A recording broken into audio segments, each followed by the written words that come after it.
The Varelian High Council, ancient rulers of 12 systems, intercepts a rogue human vessel drifting near the borders of their dominion. Believing it a gift, a salvageable prize to study, they mock Earth's primitive creations. But something inside the ship watches ... and remembers. Is that ... High Executor Lurox blinked, all four lids clicking with skepticism. A projection of the drifting object rotated above the obsidian table, flickering as the council's. Laughter echoed across the chamber. It's not even cloaked. Scoffed Archivist Thren. Their warships run on fossil logic. No wonder they lost the Solar Mark War. The laughter swelled. They enjoyed this, picking apart Earth's relics, dissecting them like dead insects in jars. Then came silence. It was sudden, unnatural. Even the hologram paused for half a beat.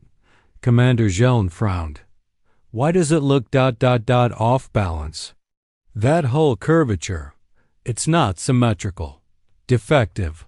Thren waved. Perhaps they lost guidance control mid-jump. No. Jeln said flatly. That's intentional asymmetry. Adaptive tech. If it's human, it's evolved. Executor Lurox tapped his claw against the obsidian table. Prepare a research crew. Bring the vessel in. No weapon signatures detected. We'll pull it apart cell by cell.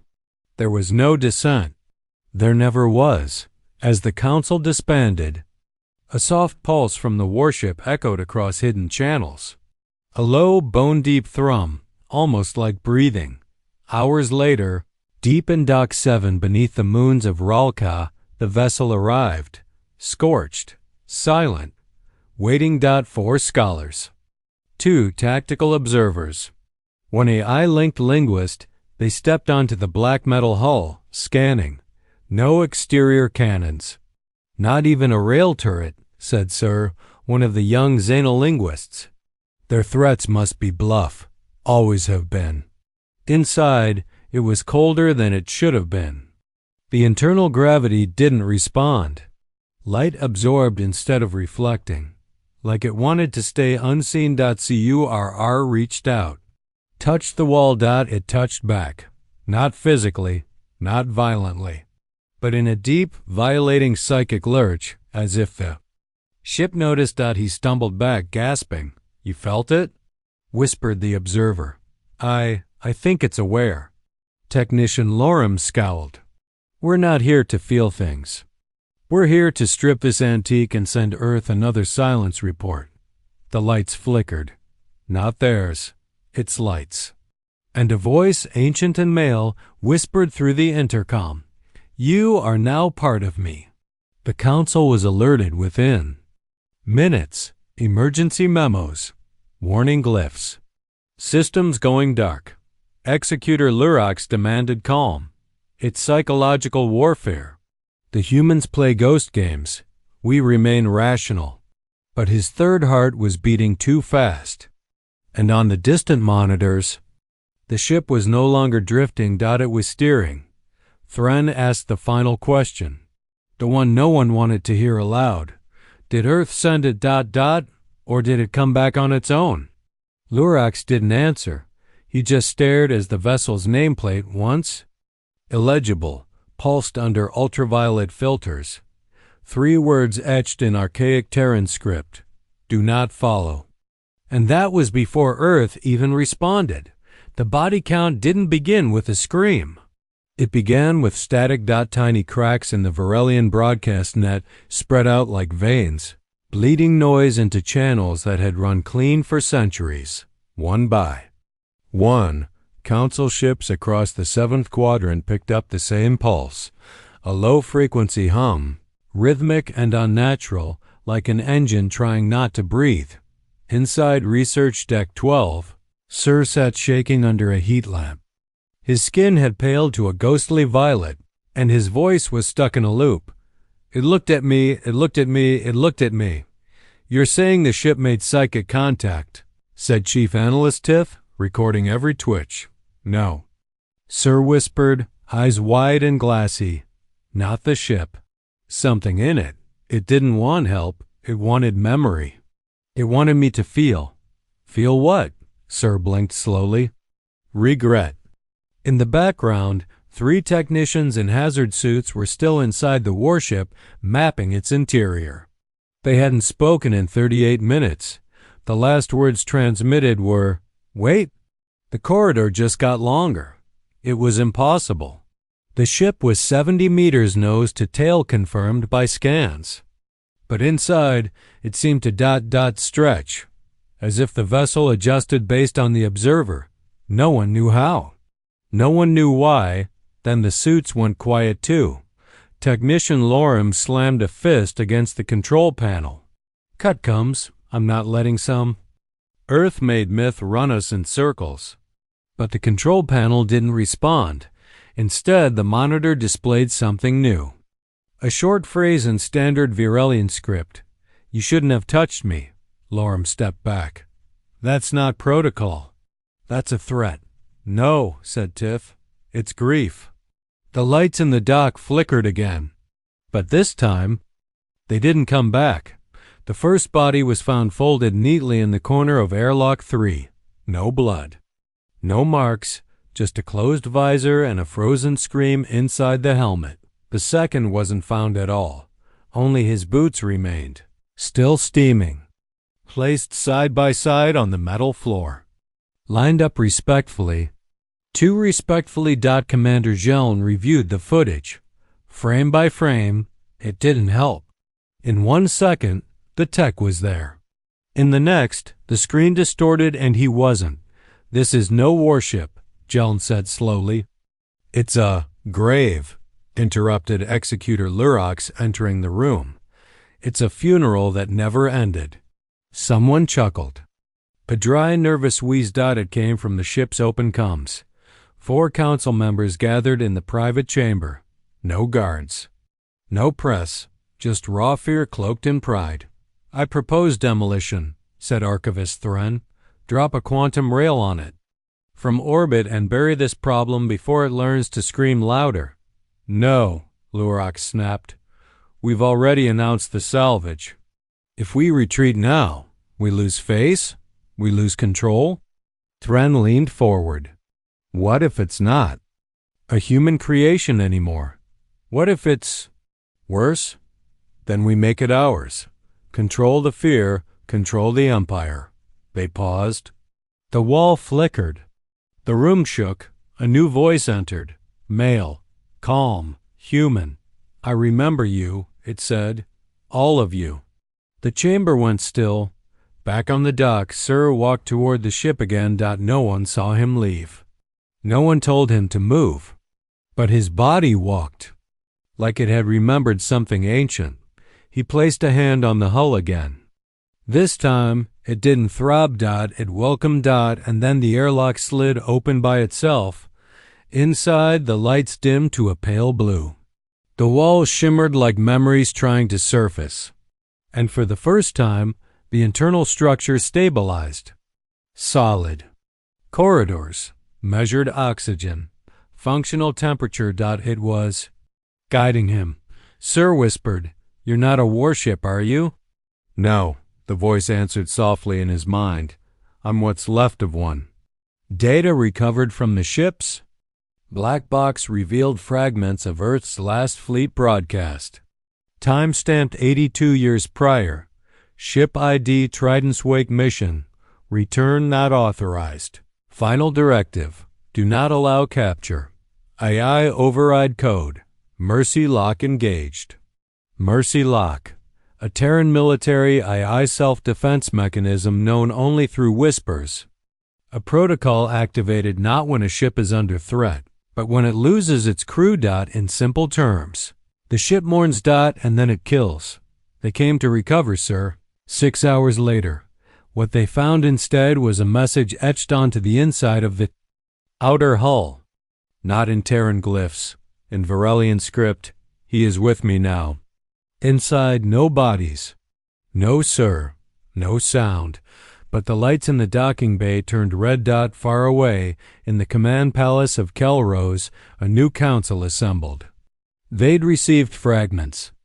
Of footage, AI chatter, and the same repeated pulse transmission now echoing across systems trum ... pause ... trum ... pause ... to speak. What if we return it? Send it back into the void. Let Earth reclaim it. The head of the new military wing said flatly, and if Earth never sent it in the first place? Silence ... and then the pulse changed. From 2 beats ... to 3. Executor Lurox returned to Dock 7 himself. He brought heavy reinforcements. Plasma-wielding guards, drones, mental shielding. The ship stood silent, mouth slightly open. Like it had been waiting. I offer you one final courtesy, Lurox announced.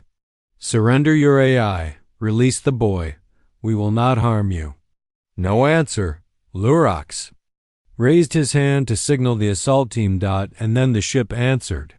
Not with sound, not with weapons ... but with grief. Each soldier heard something different in their comms. Not commands, not threats. One heard the voice of his mother. Another, a song his lover sang before her death. A third, his own voice, begging to be saved. 10 seconds later, all of them dropped their weapons. The ship hadn't fought. It had remembered them better than they remembered themselves. Lurox trembled. What are you? The ship's voice responded, still calm. Still human? You called me a warship. Pause. But I was a home once. Then the outer hull shimmered, revealing new markings, not weapons. Not shields. Names. Thousands of names. Etched across the black steel like gravestones. Crew. Families, children, all lost in silence until now. Lurox turned to run.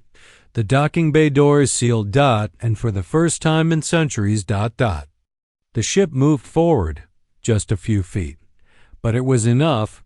Across the quadrant, Earth remained silent. No fleets, no warnings, no retaliation. Just one warship. Drifting toward the Varelian. Heartworld. No visible weapons. No crew. Just a name. Tridents. Wake. And now it was awake. And they still didn't know why it had come. They thought it was mercy. It wasn't. The 7th Sector defense grid didn't fall. It went blind. Not all at once. Not like a strike. More like a creeping forgetfulness. Cameras flickered. Drones miscalculated or ignored alerts. Warning systems flagged anomalies, and then erased them from logs. And then it happened again. And again. Until the planetary defense AI, Karuan, began talking to itself in circles. Unknown contact. Identified. No threat. Unknown contact. Identified. No threat. Unknown wait. This is not protocol. 3 seconds later, Karuan shut itself down. No hacks. No breach, just silence. Cold, human silence. They couldn't trace it, couldn't replicate it, couldn't even report it, because the warship hadn't fired a single shot. On the moon station of Selk V, Sub-Commander Jack reviewed the last known footage of Dock 7. He played it on loop. The human ship hadn't moved fast, just slowly pushed forward, inch by inch. Like a ghost pressing its forehead against glass. No weapons were visible. No attacks. Just surrender. That was what scared him most. This is psychological warfare, he muttered to himself. A junior analyst glanced over. Then why does it feel like ... morning? Jack didn't answer, but he tapped into the archive again, this time requesting blacklisted Earth protocols. One word came up, flagged in red. Mercy Lock.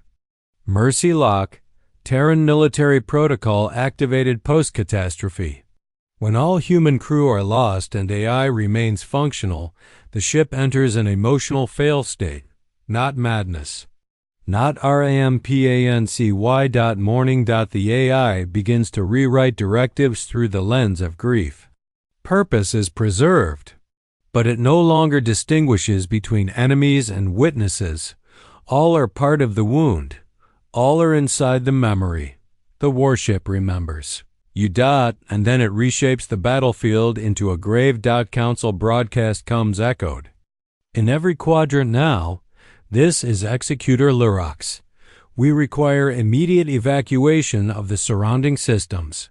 Do not engage the human vessel. I repeat, do not engage. It was too late. 6 scout ships had already been sent to observe. Only one returned, and its pilot, Admiral Vex, arrived, weeping. Not injured. Not attacked. Just broken. She sat in quarantine for 29 hours before speaking a word. When she finally did, all she said was, they weren't dead, they were waiting. Inside the human vessel, something stirred. Not a system. Not a trap.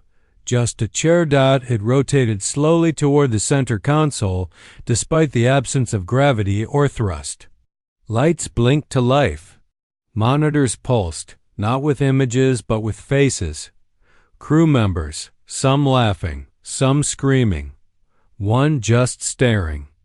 Out at the stars, like he knew he'd never see home again. The ship had preserved them, not just as data. As ghosts. A new message transmitted across the stars, a repeating loop, short but unmistakable. If you are receiving this, you've already gone too far. And underneath the message embedded, hidden deep in the sublayer, was a signature. One name, one rank. Captain Elijah Wren, Earth Naval Forces, Trident's Wake. Status, killed. In action. On the bridge of the Varelian flagship Kal Zurith, panic turned into something else. Not just fear, respect. They built this? One officer whispered, humans? No, said fleet strategist owner. They birthed it. Like a scar that learns how to bleed again, the captain of Kal Zurith frowned. What does it want? Owner didn't look up. A graveyard is not a weapon. It's a message. Then what's the message? Owner turned toward him, face pale. Don't follow Earth's silence. Ships began abandoning their posts. Systems went dark. Entire moons went radio silent, not because of orders, because they felt something coming. A deep spiritual wrongness, a pressure behind the eyes. Like space itself had started to grieve. The galaxy had mocked Earth's silence for too long. Now it understood what silence meant. It meant there was no one left to beg, and no one left to hold back the dead. Far beyond the Council's reach, deep inside the drifting warship, Sir opened his eyes. He was different now. No hunger, no breath, but alive, or something close to it. He sat beside a chair, looking out the viewport, his voice calm and clear for the first time. I saw it, he whispered. I saw the moment they died. A hum answered him. The AI, his companion. Now I show what must be seen, it said. So they don't forget. They forgot, Sir said, nodding slowly. But I'll remember. The ship pulsed with light, slow and rhythmic. Like a heartbeat. Every scanner, every eye defense. Grid, every early warning system. All repeated the same phrase now. Trident's Wake, do not engage. But the ship didn't slow down. It moved with intent now, toward the sea, Varelian Heartworld, toward the capital. No aggression. Just the weight of memory. And the galaxy finally understood this wasn't about war. It was about witnesses. And witnesses must never forget. And that was before it even reached orbit. The Varelian capital was built to last 10,000 years. It lasted 7 minutes. Not from missiles. Not from orbital strikes. But from collapse. Political, psychological, cultural collapse triggered by one approaching. On long-range radar. Trident's Wake. It didn't even break atmosphere. It simply stopped. High above the city, hanging still like a judge too exhausted to pass sentence. Executors screamed for action. Citizens ran from shadows. Priests wept beneath the ancient suns, whispering prayers to gods they hadn't believed in for centuries. Every screen, every wall, every surface began to flicker with one image. Not a warning, not a threat. A child smiling human burned into their memory like a scar that still itched. And then came the voice, not angry, not distorted, just tired. You took everything from us. And still Earth did not respond. The ship pulsed. And across every orbiting satellite, the same phrase appeared, do not bury what you fear to remember. Fleet strategist owner was the first to stop breathing. Not from weaponry, from seeing. The warship opened. Its hull unfolded not like machinery, but like grief tearing open a wound. Inside was a cathedral of memory. Frozen stills of every crew member, every final second. Projected into the minds of all who watched. People falling without. Sound, fires flickering out. Screams that never reached anyone. The AA hadn't stored the last battle to analyze it. It had carried it for decades. Over thousands of light years. And now it had someone to show. On air wept. And so did the capital. Some tried to fight. 6 orbital drones launched missiles. The missiles turned back. 2 capital ships locked weapons. Their systems crashed. A last-ditch MP cannon on the city's southern ridge powered up and exploded before it could fire. They weren't blocked. They were warned. Let the dead speak. Inside the warship, Sir stood alone in the central chamber. He no longer needed to eat, or sleep, or fear. He was memory now, wrapped in pulse and code and compassion laced with rage. The AI whispered to him, "They forgot us." Sir nodded. "Not anymore." "Then they will carry us," the AI said. And Sir turned toward the stars. Executor Lurok stood in the grand hall, breathing through shaking mandibles. "We can't let this stand," he muttered. "They're shaming us. They're humiliating our sovereignty." Archivist Thren didn't reply. He was staring at his own reflection in the polished obsidian floor. Behind him, the child's image smiled again, and this time her mouth moved. "You? Watch them die," she said. And Lurox fell to his knees. Earth never responded. No ships. No threats. Not a word. Because there was no one left to speak. They had died in silence. And now silence did the speaking. The ship turned. Not in retreat. In forgiveness. That was the final blow. Tridents. Wake left orbit. No one followed. Not because they couldn't. Because they didn't dare. The galaxy didn't rebuild. It remembered. Systems. Began installing shrines to the unknown. Varelians no longer taught that humans were primitive. They taught that humans had grieved with fire, and then grieved. Alone. In a distant nebula. The ship slowed. Inside, Sir blinked. A message played one final recording. Buried deep in the ship's memory core. Captain Elijah Wren. Voice strained. Burned. Laughing anyway. "If anyone finds this, tell them we didn't break. Tell them Earth never fired first. And tell them next time, mercy will not be optional." The ship powered down. Not dead. Just quiet. As it had always been. Waiting. Watching. Remembering. And the galaxy would never, ever laugh again. Because they had wanted to study a human warship. Now they wish they hadn't.